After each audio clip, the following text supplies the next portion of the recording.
with this unique event, sort of the life of an agent, how to be an agent, something that both Jeff Moorad and I have experience in, but much more relevant to the present. Two agent friends of ours who are here and have graciously given their time to sort of tell us what the front lines are like now, since Jeff and I have been out of that business for a while. But give you an insight into what's the life like of an agent, the whole recruiting process, how it's changed and changing the future. So with my background, I'll be on the panel as well. I'll turn it over to two students who have experience working with agents, Eric Alco and Joe Brooks. So we'll let them be the moderators. Enjoy. Thank you again. I'm Eric Alco. Joe Brooks. And thank you all panelists for joining us. If we can go on the line, just give a brief background of your history in the agent world, your current, or I guess former clients, and what were your values as an agent in the agent world? Start with Mr. Moorad. Well, I'll try to remember. I've been retired from that business for 13 years, but Lee Steinberg and I practiced together for 18 years. We had a firm called Steinberg and Moorad. We had the largest practice in the NFL for about 15 of those years. Second largest practice in baseball for probably a dozen years. And you know, if I started naming names, it'd be a long list. We were very fortunate, and it worked hard, but you know, had a terrific client list. And really, the thing that distinguished our practice was that we wouldn't take a client unless they committed to giving back something to the communities that supported them. So whether it be their high school communities, collegiate communities, or the professional communities that they played in, you know, we just, you know, that was a cardinal principle. We literally walked away from players who, you know, kind of looked at us and said, well, I'm kind of my own favorite charity. We said, well, great, but you're better off with another agent. And that was our approach, and it was a very satisfying career. I was in the business for 20 years and wouldn't trade it for anything, but was also glad to move on to sports team ownership when I had a chance to do that. Next up is NFL agent Ed Wasilewski. Ed Wasilewski. I'm live in Bucks County, went to Villanova undergrad, Temple Law School, and licensed agent in 2003. EMG Sports, found that in 2005. 13 NFL players right now, a couple that are free agents. We have a draft class of 11 players, and growing it as a boutique agency, which is, you know, every agent finds their spot. So for us, it's I've brought in 5 other agents, local, New York to Philly, and we've kind of grown it organically. And so for me, it's you're looking for high character people to work with, people that share similar values to myself and our agents. And that's the thing that we're looking for, is high character, team leaders, captains, people that can represent us well as we represent them. Next up is NFL agent Gerald Colton. Thanks, Eric. I'm Gerald Colton. I'm a local guy, a Philadelphia guy, educated at Rutgers Law School across the river. Started as unintentionally got into the sports agency world. Started as a prosecutor and was a general lawyer, had a lot of connections in the sports world. And one of those was a guy named Boomer Esiason, was a star quarterback at the time. You might know him more as an announcer or not know him at all, and I tell him that all the time. He's bothered by that, but Boomer was a friend and a guy I was doing legal work for, and he pushed me to be his agent because of just the contacts I had in the world as well as legal skills I had to kind of help him. And kept being a regular practicing attorney for the rest of Boomer's career, and then by the time he retired, which was 1997, I built up a lot of connections and started to get referrals. So I've been an agent now, mostly in the NFL for over a quarter century, which is a long time to be able to last in the business, and watched it change a whole lot during the years. So started with Boomer is still probably the biggest star I ever had in all the years I've done it. Current clients include John Ray Evans, who's actually a free agent, is a local guy who was a star guard, the most anonymous position in all of sports, probably for the New Orleans Saints for years. another guy, William Gay. When I hear Jeffrey talk about the character of his clients and his agency was really known for, and really started encouraging athletes to be charitable, to have foundations. And I've been really fortunate with all my guys.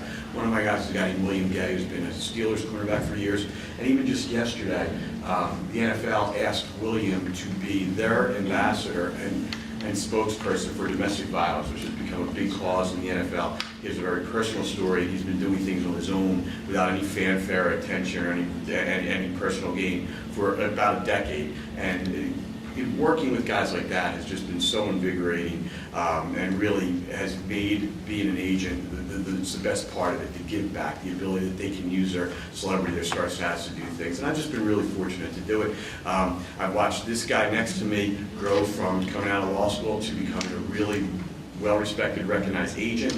I've had trouble over the last few years because there's been a transition in the business where there's now rookie wage scales and set contracts coming out that has made it harder to actually charge fees, make fees, while the cost of being in the business has increased, and we can talk about that as we go on. But in general, as Jeffrey says, we're going to trade it for anything. I feel the same way. The relationships I've gained, both from my clients and all through the country in representing people, have been fabulous. Meet guys like this along the way, and it's really been a tremendous career. And as I sat there as a student 30 years ago now, I would have never thought my career would have taken this path, and I'm really glad for it. And finally, Moorad Center Director and former NFL agent and executive, Andrew Brett. Yeah, my career obviously has transitioned a lot since my agent days, but I was lucky enough to right place, right time, and I know you hear that a lot, but sort of putting myself in a position, grew up a tennis player, got to know a lot of tennis people around Washington, D.C. When I came back to law school at Georgetown Law from playing at Stanford, although I was below JV, I was kind of their third or fourth team there. I knew contacts in tennis. ProServe was a firm in Washington, D.C. that represented a lot of tennis players. And my hook, my little speech, elevator talk to them was, you know, I'm just a kid, but at least I can get you some meetings with Stanford tennis players. I could have a little bit of contact. And they took a chance. So while in law school, I was an intern, and after law school, I got an offer to join them, and actually worked on the tennis side. And tennis, you know, you're recruiting 13-year-olds because that's when they sign with agents. And what it really means is you're recruiting the parents, and you know, parents are no peach to deal with. But I transitioned because what I saw down the hall was a guy that Jared knows very well, named David Falk. Everyone knows him here. And David had represented, you know, had signed all these guys, Michael Jordan and Patrick Ewing and all these incredible basketball players, and was growing at a pace where he needed help. So I raised my hand. I said, I love tennis, but can I go work for that guy? And they let me. And it started a 6-year career of representing NBA and NFL players for David Falk. Made such contacts as to have the NFL ask me to run a team overseas after that. Then came back into the agent world for a guy named Bob Wolf, another pioneer in the industry, for a few years. My time there was dominated by a guy named Ricky Williams, who eventually fired me to sign with Master P. That's a whole nother chapter. And then fired Master P and hired us. And then what I did is the same thing Jeff did, and I'm sure these two guys would say, we went to the dark side. So I went to the Green Bay Packers and transitioned from labor to management. So that was the end of my agent career, but it feels like it was an incredibly invaluable experience for what I've done since, whether on the team side and now, of course, teaching in media as well. Yeah, so next we're going to switch and transition a little bit to the recruiting process, and we're hoping each of you can kind of speak to how it works, maybe some of the things that you do in the recruiting process, and maybe a brief story about like a recruiting event that you've been to. And we'll start with Mr. Moorad. You know, I used to say that there were 3 elements of the agent business. One was recruiting, which you had to do. It was the lifeblood of the business. 2 was maintaining the clients, and 3 was the actual negotiating. And you know, you look from the outside in, everybody thinks it's all about negotiating. Well, It is, once you get the client, and once you're able to kind of maintain the relationship so that you can get to a contract. But all three were really critical elements in my view. The recruiting side of it, thankfully I'm many years away from that, but it was certainly the most challenging part of the business. I love the business. I love the negotiating. I love the relationships, the maintenance part of the business. The recruiting was kind of the necessary evil, in my view. We were fortunate, we got referrals, and nobody ever believed it in the business. And my partner in particular, who was quite public, would go out and say, well, Troy Aikman called us. Yeah. Well, he kind of did, but he kind of invited us to be part of, a finalist group of 6 agents. So it's not like he called us to say, hey, you're the guys. Now, occasionally that happened too. Derek Thomas, the great linebacker from Kansas City, God rest his soul, called us out of the blue and had done some research and had been in the library and had researched Lee and called us and said, hey, you're the guy I want to represent. And occasionally it actually happened, but usually it was a really, really competitive process where literally 200, 300 agents prospective agents or would-be agents would call a top player, and in any sport, the top players coming out of the baseball draft, the top players certainly in the NFL, NBA, et cetera, they would call trying to get an appointment. Look, I was one of those guys back in the day when I was in your position as a student, sitting at this law school, technically in another building, but I called Larry Bird his last year at Indiana State, and I was one of those 300 guys, or unfortunately they are all guys.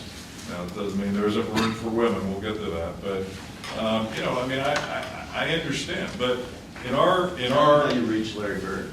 how did I reach him? Yeah. Come on. The guy lived in French Lick, Indiana. And how many birds are in the phone book in French Lick, Indiana? Well, Not that tough. the fact you're saying phone book is a little... Yeah, that's the point. It was old school.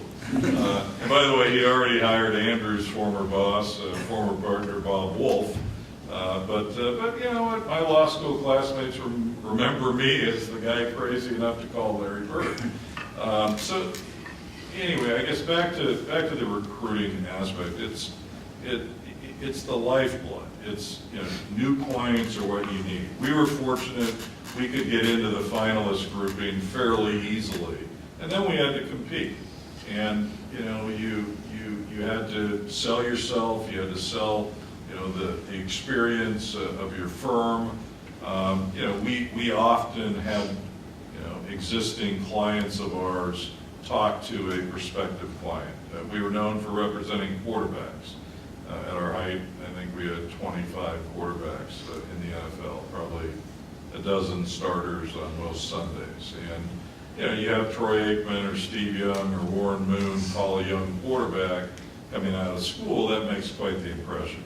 I'll tell you one quick story. I was recruiting a baseball player years ago, 1989, a lot of years ago. He ended up being the second pick in the draft in baseball. His name was Tyler Houston, and he played for the Atlanta Braves and the Cubs for probably 6-7 years in the big leagues.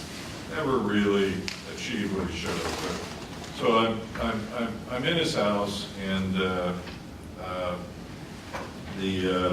parents are there, and it's an LDS family, Mormon, and so I hear that I'm doing my research on them and trying to figure out how to case this out, and the mother leans over during the meeting that I have. I'm in their living room, and she says, Scott Boras was in here, last week. I said, well, that's great. Scott's a good guy, and kind of get a little tighter, right? And he was my arch rival, and so she said, yeah. She said, actually, it was a really hard meeting with him. I said, really?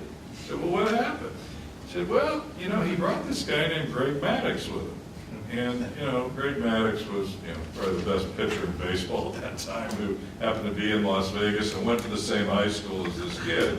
She said, we really liked Scott. She said, but it was kind of hard to focus on Scott because, he had Greg Maddox there. We just wanted to talk to Greg Maddox. And so, I left the house. I'm like, shit. It's like, Greg Maddox. It's like, how do I combat this? I'm like, wait a minute, LDS family? Got it. Following week, I had Steve Young call the mom. Over. He signed with me. It's good. Anyway. Ed? It's just great stories to listen to, and I'm learning. I mean, that's one of the keys in the agent business is you never stop learning. I agree, what Jeffrey was saying with, there's really three parts of the agent business. There's recruiting, customer, client maintenance, relationships building, and then the legal work, the contract negotiations. For me, it's maybe a fifth of what I do, maybe 10%, maybe less. We don't do a lot of that. People think you're doing that all the time. You're not. Most of it's maybe 70% is, or 60% is customer maintenance, clients, relationships, upkeep. It can be great at times. It can be honestly monotonous. Especially guys that are in that maybe you make a mistake and you sign for the wrong reasons. Highly valued prospect, but you take a risk and he's in it for the wrong reasons. Just about materialistic things, and you learn that a lot. These are young players still. It's not a perfect business. And then you spend a little bit of your time, with players that are out of work. So if you sign a player, you're married to that player for his career, right? Because you sit down, you talk to mom, maybe dad, maybe grandparents, maybe coaches, maybe a coach recommended him. As you get longer and older in this business, you're getting referrals. Not every referral is good. These are great referrals when you have, first round, second round quarterbacks coming in. When you get a 12th round prospect referral, which is a joke because there's only 7 rounds, but you have a 7th round prospect, 12th round prospect referral, he's a free agent. He's what we call a camp body. But you got to take the player on because one of your guys is asking for a favor. And you have to do that in this business. It's about relationships. It's about helping people. One of my first players that I didn't sign, I learned a lot from. I was in law school at Temple at the time, and he was coming out of Rutgers, and it was Gary Brackett, 5'9" linebacker. No one was recruiting him. And the agent that I was working for at the time didn't even feel like coming to the meeting. So I said, well, this guy's short and he's fat, Rutgers sucks. And I'm in my 3rd year of law school, and I'm watching him play about 6 games. I'm like, yes. But he had 18 tackles against Miami. He's running down the field against, first, second round picks. Can't the guy play special teams? You don't know what you're talking about. So I said, well, I'll go to the meeting. So I took my Honda Accord and went to, picked him up in Glassboro, and I had $40 in my pocket. He went, we want to go to eat. I'm hoping and praying he says something reasonable. He said, we'll go to Friendly's. It's right down the street. I'm like, this is great. I got enough money for Friendly's. He jumps in my Honda Accord, a coupe, and cloth seats. And we rolled down the street, and we met for 2 hours. He's like, Ed, I want to sign with you. He goes, I have a question for you. So I'm like, this is great, all the paperwork there. He's like, where is your agent? Because I'm not a licensed agent. I'm like, well, making up some story. He's married. He's got this going on. He goes, I don't know if I can sign with you. There's one other guy in Philly who had, who was a licensed agent. So he signs with the other guy. And I have to watch him have a 9-year career, sign a $30 million deal. Now, I learned a lot of hard things with that. Number 1, trust your own instincts in your gut. Number 2, be aligned with the right people. So you could be in business with the wrong people, and that's just going to set you back. It might even drive you out of business. And the third thing, which as I watched this player progress, he signed with some local agents. 2-3 years down the road, he fires those guys and signs with a bigger firm. Okay, so even if I signed that player, there might have been heartache down the road for me. And that's the toughest part of this business. You're going to recruit your butt off. You're going to sign good players. It's easier, in my opinion, to sign good players because you're going to put the work and the time and the loyalty, and you're going to leverage relationships. That's basically what you're doing.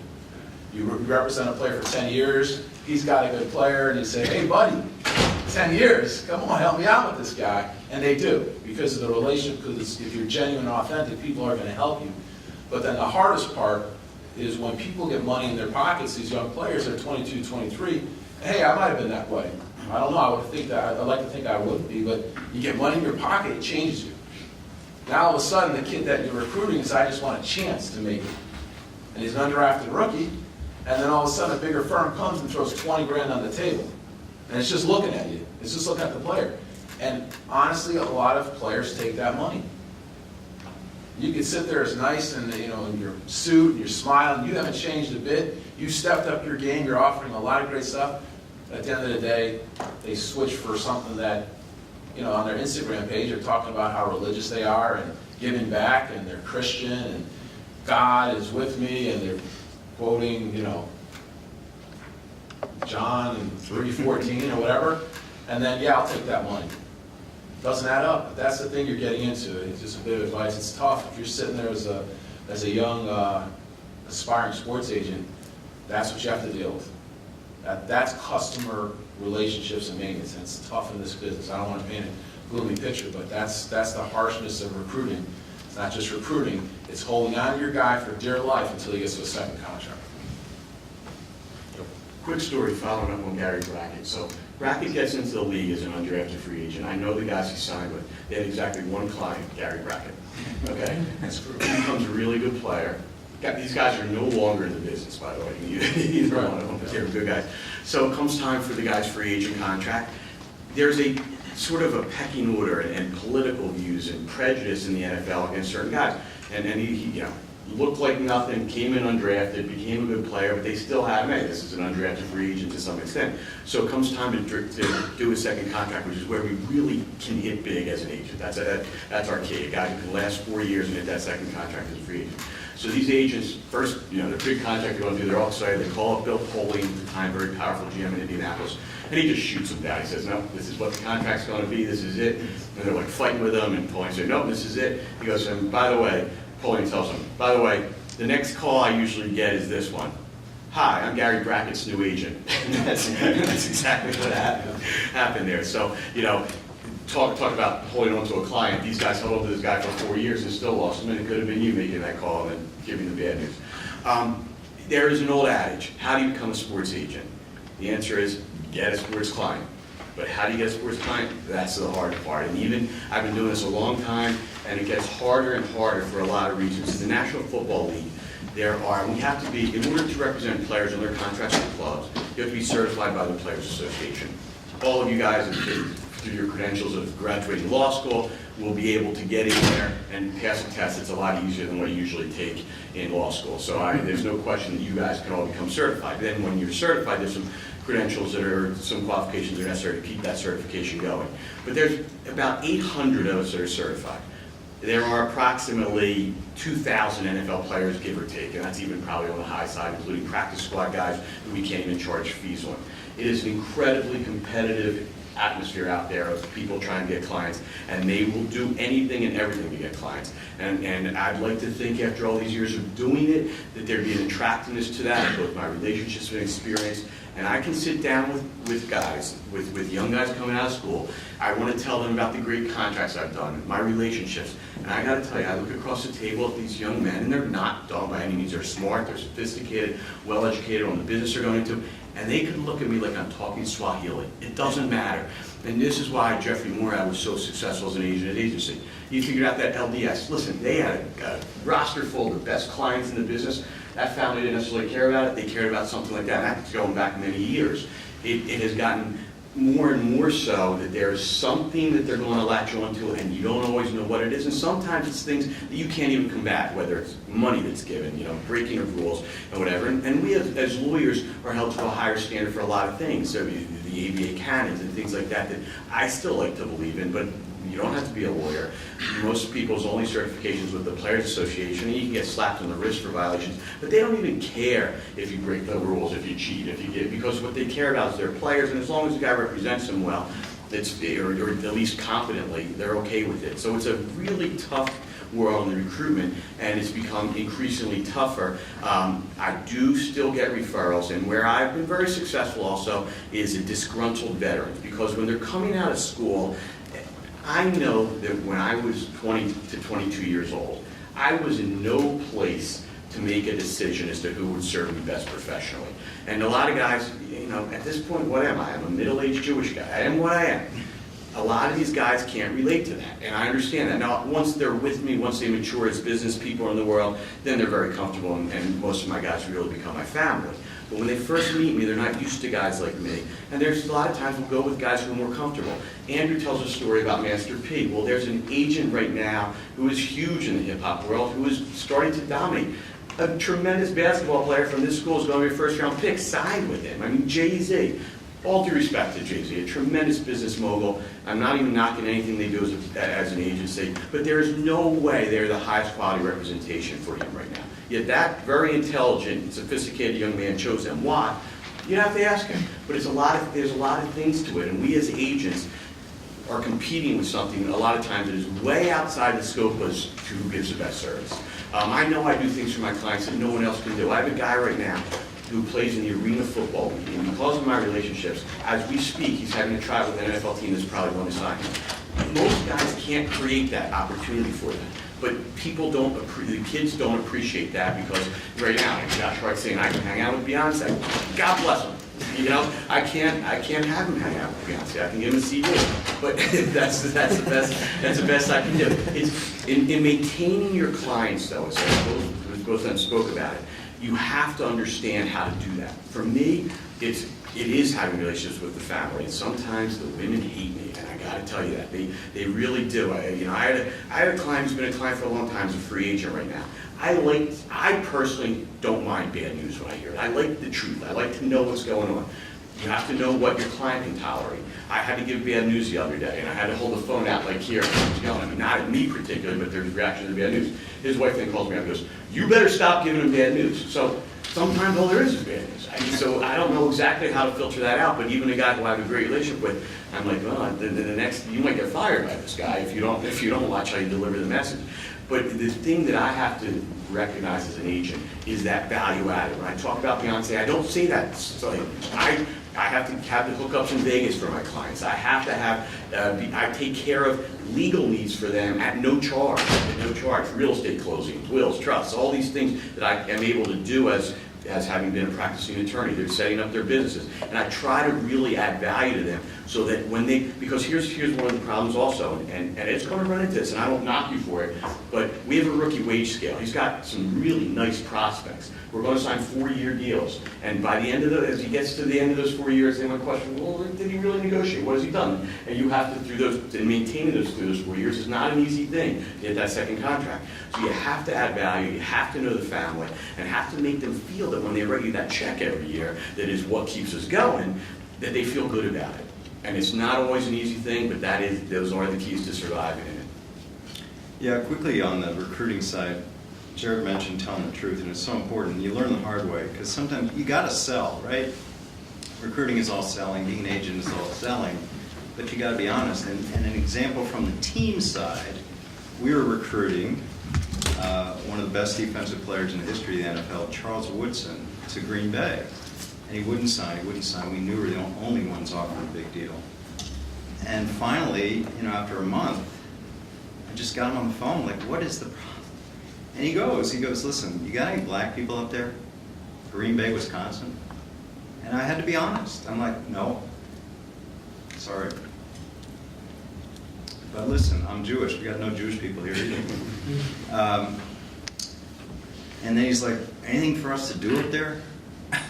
And I said, listen, here's the deal. It's going to be a lot like Michigan. You played at Michigan. Now that's a little more diverse. But this town will wrap their arms around you and love you, and you'll be a hero, and football is everything here. And if you want that, you want that. And he's thinking a while, and he goes, you guys wear black cleats? I'm like, what? You wear black cleats? I don't know. I didn't know if we wore black cleats or not. But you figure out in recruiting, what's important to these guys? That's the thing. Because sometimes people walk in with their contracts and this and that and their big agency. Sometimes it's these little things. Like, I want to know if we wore black cleats. Was it the decision of his lifetime?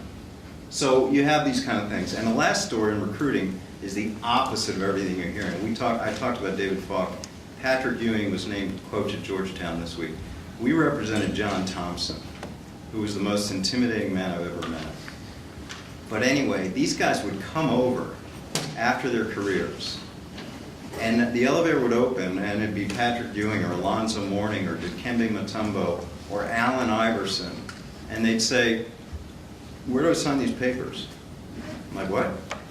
"Coach said come over and sign papers." I said, "To like be our client?" Yeah. We had never met these kids. Never met them. And all the other agents were like, "That is so unfair. You got to recruit 3 years to get a guy like Patrick Ewing or Allen Iverson." But he just showed up. And you know, when people asked John Thompson why, he just said, "Well, I'd send him to my dentist too. I'd send him to my doctor too. I send him to my lawyer." Now, that's the good side. The bad side is all those names would be David Falk. I'd represent 10 guys you haven't heard of that went to Georgetown, and I'd be getting them in Israel and Turkey and Afghanistan and getting them $30,000 a year to play in Venezuela. So that's how we proved ourselves. Over and over, you got to prove yourself. And John Thompson was the client, and he told us what our fee would be on those guys too. So there are students here, to wrap up, we only have a couple minutes here left. There are students here who want to become agents, whether the NFL, whatever sport it might be. Can we go down the line and just give one piece of advice for students who want to get in the agency industry, whether it's working with a bigger agency, going off on your own? Give us advice for the aspiring agents in here. Yes, look, if it's what you want to do it. That's my advice. I mean, it's really, like, forget rules, forget precedents, forget, the fact that people tell you how hard it is. And if that's what's in your heart and you've got a passion to do it, go do it. And there's no reason why you can't be successful. We all have been. It's a function of drive and determination, and I think just blocking out the reality of the competitive situation. If it's what you want to do, you'll be successful at it, and I encourage you to do that. I'm a little less blunt. I would never recommend anyone becoming an agent. I would also recommend you not go to law school. That's just, I've been through it, so it's too late for the law school thing.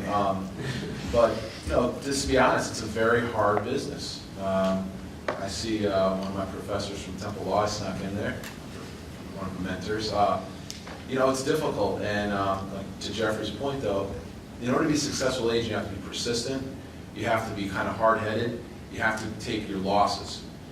What a lot of the agents here are not saying is we take losses on a regular basis, small, big ones, whatever. Sometimes when a guy breaks up with his girlfriend, gets a new girlfriend, it's the worst thing imaginable. Oh, yeah. That's like, holy cow, I just got to know her. She finally likes me, gets me, and now I'm breaking up with her, and you got a new one? Oh my goodness. And she's a groupie? Holy cow. You got a different dynamic. So if you're persistent and you're willing to take losses, to fight through for the wins, then maybe you have the right chemistry or makeup to be an agent. And I definitely encourage you to pursue your dreams, but have a good fallback plan. There was a hand.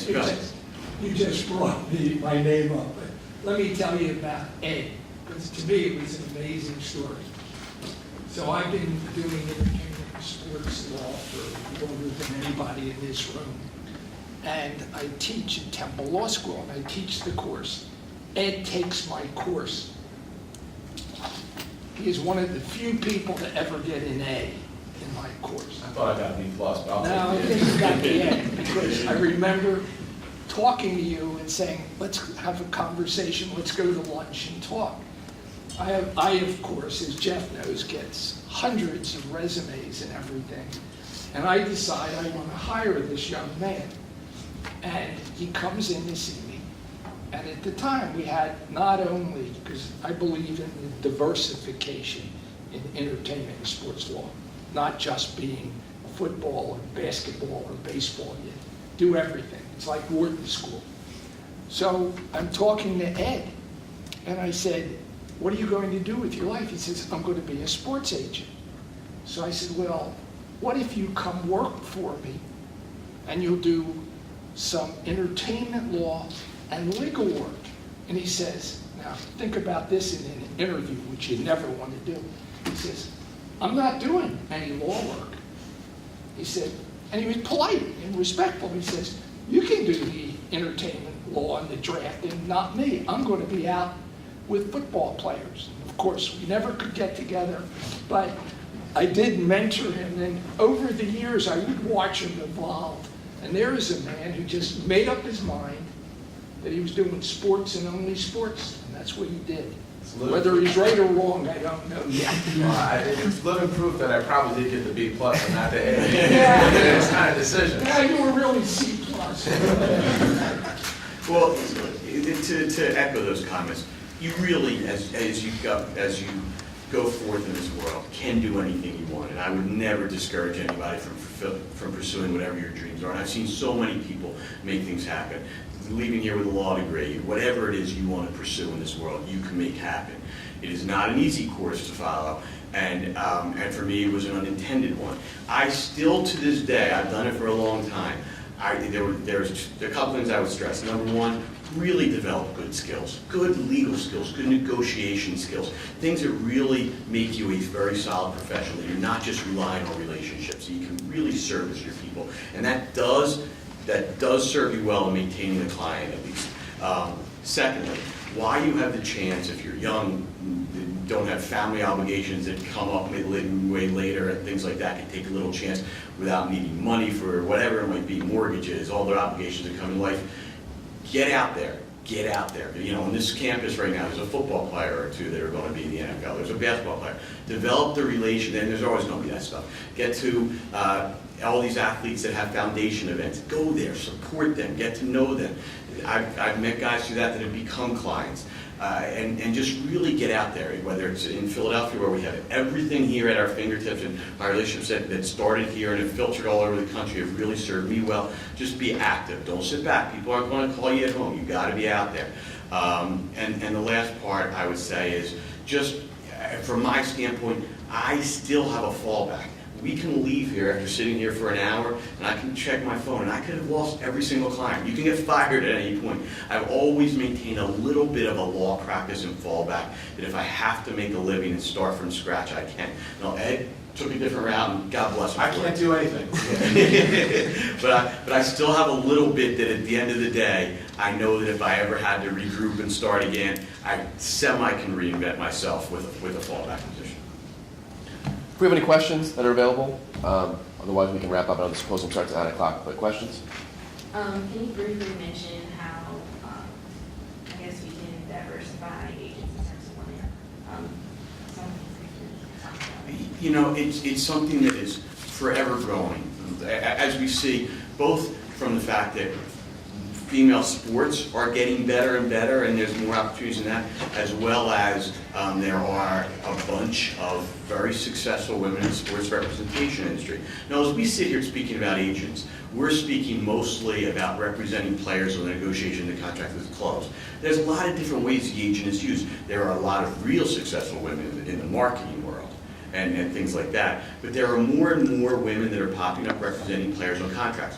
To me, it is a little bit of a difficult area, but the ones who do it really, really well. To me, the problems for women are these fold. Number one, the women in the guy's life sometimes don't like women. It's women on women prejudice, whether it be the girlfriends, wives, whatever it might be. And the other part is negotiating with clubs still is an old boy network to some extent. And I know that women deal with things that I don't even have any idea about. But there are some doing it, and it is increasing every year. Ed and I have to take certification to keep our NFL Players Association license up, and every year I see more and more women that are there getting their license. And I see on the list of guys being represented, more and more women. So it's like anything else. You guys have to fight harder, work harder, be better, but it's getting there. I'd also say, you know, there's a lot of other sports besides football. Absolutely. For you know, prospective agents, you know, women, men, it doesn't matter, but you know, individual sports. You know, it's often said that, you know, the Olympic sports have a strong representation of female representatives, and I think that you know, I wouldn't be shy at all if that's something you want to do. I agree, the door's open. It wasn't when I was in the business, and it was really the girlfriend-wife issue. I mean, there's no way the wives of most all of the clients I represented would have a woman in that trusted, kind of up close role. It was a threat, and that was the reason why it was a challenge. But look, I mean, women today, you understand. I mean, there's more women in law school than there are men, right? So it's like you all understand what the challenges are, and you'll figure it out. And I don't see any reason why you shouldn't be aggressive in pursuing if it's something that's in your heart as well. Everyone, join me for a round of applause for our panelists today.